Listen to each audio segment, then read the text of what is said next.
Iran ഇസ്രായേലിന് മാത്രമല്ല ഭീഷണി, അവർ മുഴുവൻ ലോകത്തിനും ഭീഷണിയാണ്. വർഷങ്ങളായി അവർ ഒരു ബിസിനസ് മോഡൽ പോലെ ഭീകരതയെ ഔട്ട്സോഴ്സ് ചെയ്തു. ലോകമെമ്പാടും അവരുടെ വൃത്തികെട്ട ജോലി ചെയ്യാൻ പ്രോക്സികളെ ആയുധമാക്കി. അവരുടെ ഭീകരവാദ പ്രചാരണം ഇസ്രായേലിൽ നിന്നല്ല ആരംഭിച്ചത്. 1983 ബെയ്റൂട്ടിൽ ഇറാന്റെ പ്രിയപ്പെട്ട പ്രോക്സികളിൽ ഒന്നായ ഹിസ്ബുള്ള 241 അമേരിക്കൻ സൈനികരെ കൊലപ്പെടുത്തി.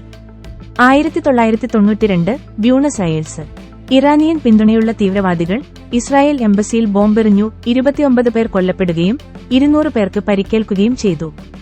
1994 വീണ്ടും ബ്യൂണസ് അയേഴ്സ് അതേ പ്ലേബുക്ക്, ഒരു ജൂത കേന്ദ്രം ബോംബെറിഞ്ഞു. 85 പേർ മരിച്ചു. അതേ ഇറാനിയൻ ഭരണകൂടത്തിന്റെ വിരലടയാളങ്ങൾ എല്ലായിടത്തുമുണ്ട്. 2012 ബംഗാഡ് ഇസ്രായേലി നയതന്ത്രജ്ഞർക്കെതിരായ ഒരു പരാജയപ്പെട്ട ഇറാനിയൻ വധശ്രമങ്ങൾ. അത് ഒരു പരാജയമായിരുന്നുവെങ്കിലും ഉദ്ദേശ്യം ഉച്ചത്തിലും വ്യക്തമായിരുന്നു. 2015 ഇറാൻ ഹൂത്തി വിമതർക്ക് ആയുധങ്ങളും പരിശീലനവും നൽകി. ഇത് സൗദി അറേബ്യയെയും മറ്റ് പ്രാദേശിക ലക്ഷ്യങ്ങളെയും ആക്രമിക്കുന്നതിലേക്ക് നയിച്ചു.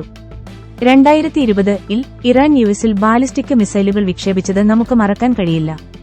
ഇറാഖിലെ സൈനിക താവളങ്ങൾ പാറ്റേൺ കണ്ടോ?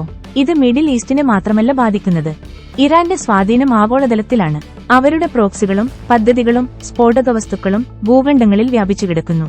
അവരുടെ ഭീകരത ലോകം മുഴുവനും എത്തുന്നതിനു മുൻപ് ഇസ്രായേൽ അവരെ എതിർക്കാൻ തുടങ്ങിയിരിക്കുന്നു.